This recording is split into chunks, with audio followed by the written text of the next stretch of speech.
Hello Empire, kamusta trade kanina? Ano nangyari sa ECP? So check natin.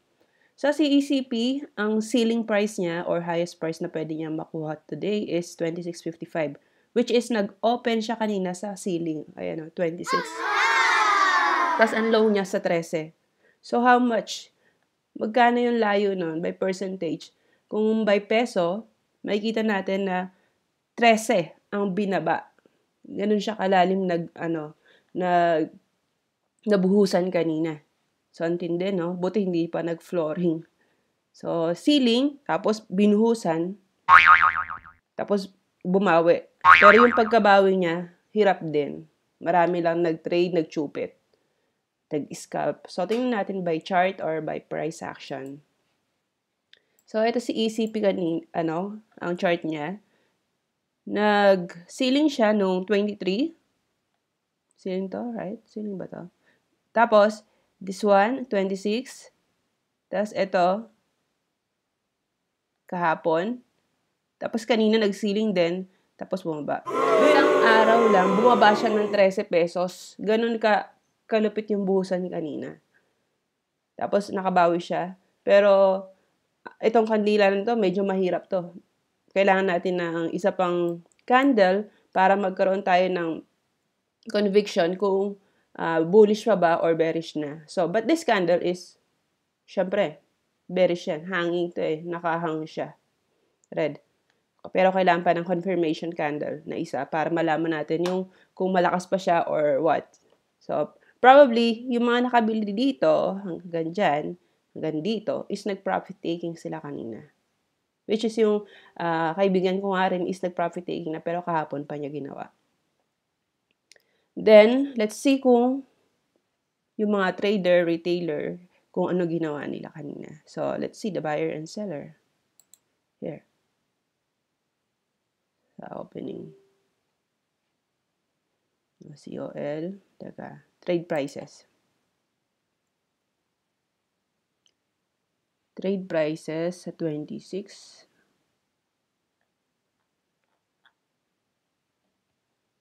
$26.45 pala inabot. Merong 11 trades na nangyari. 11.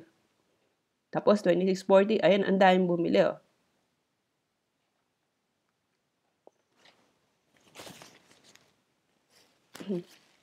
Pasensya, nagkakape ako.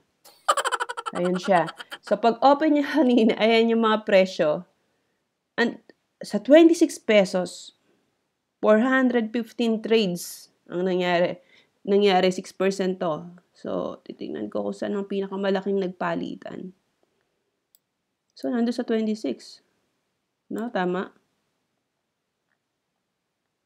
Nandito, sa 26 pesos. Tignan natin yung buyer, seller, time and sales. Stock code, ECP. Today, di ba? Yan natin sa pinakauna. Alam nyo bang gamitin itong mga to?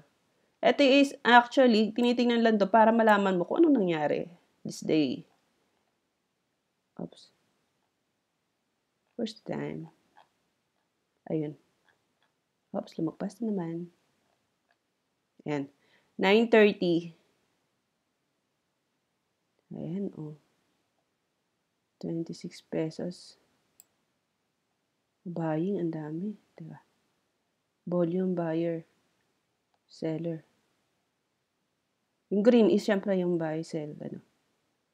Diba? 9:30. So, ayun. Dahil sumasalo kanina, umaga. 9:30. Come on. That's it. Let me see. Tapos na ba? Haba naman. Ang daming bumili sa 26. Kita mga 6% yung diba? Yung weight, yung bigat. Ang daming bumili. Wala na yung pag nakatatlong ceiling na, pag ganun. Wala na yun. Ano ba? Ibig sabihin, syempre gusto rin nila mag-profit taking.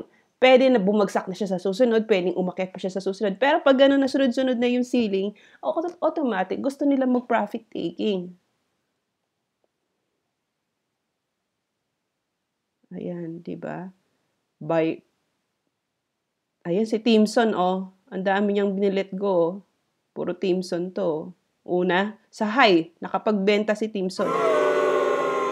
Timson, Abacus, BH, Mandarin. 9:30 AM 'to, ha. Ito si COL bumibili, oh.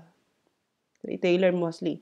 Pero yung malalakihang insti, mga broker talaga, for selling sila. Pero yung iba na maliitan, for buying naman ang ginawa. So actually, naituro na rin natin to dati sa Empire, pag ganito. So ganun yung nangyari sa kwento. Ayan, 9:30, Timson, SB, puro lang sila selling. Puro. Talagang profit taking ang target nila.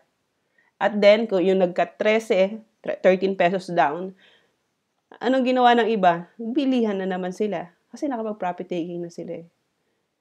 So, nakukuha niyo yung wisdom doon, yung di ba? Tingnan natin kung sino bumili nung nasa 13 pesos na.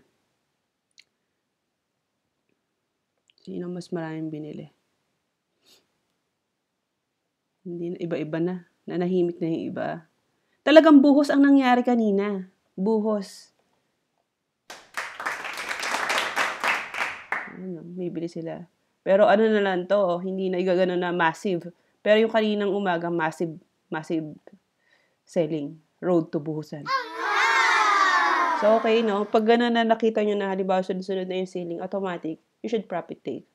Because, hindi natin alam kung susunod na araw is bullish pa siya, susunod na araw is pabagsak pa siya. Kasi wala pa tayong mga confirmation. Na tinitrade lang natin yung nangyayaring presyo. Maybe, insti or yung mga insider, meron silang alam na kwento or alam nila yung news na something behind that stock. Although meron din sa edge. But, as a trader, hindi mo siguro hayaan na sa isang araw malugi ka ng 13 pesos na gano'n, yung bibili ka. Alam mo yun, nag-selling na ng 3 araw, tapos ikaw bibili ka pa. Kasi ang ginawa talaga ng mga malalaking insti is puro selling. Buhos talaga. Buhos kung buhos. Malupit yung naging buhusan. Kunyari, halimbawa, retailer ka, bumili ka sa taas, 26. Hindi ka ba masishake kapag nakita mo na, oras lang or minuto lang, nag-13, nag-14, nag-16? Hindi ka ba masishake? Siyempre, matatakot ka na nun. Automatic. Hindi mo yung kasi talagang, grabe yung ginawa binuhos So, ito, normal naman nangyayari itong mga larong ganito. Pag trader ka na, lagi ka sa market, alam mo na, ito, ginagawa talaga ng iba. Nangyayari talaga to sa stocks. So, sa mga naipit, sa mga nag-cut loss, or kasi medyo tumaas pa ngayong huli, di ba?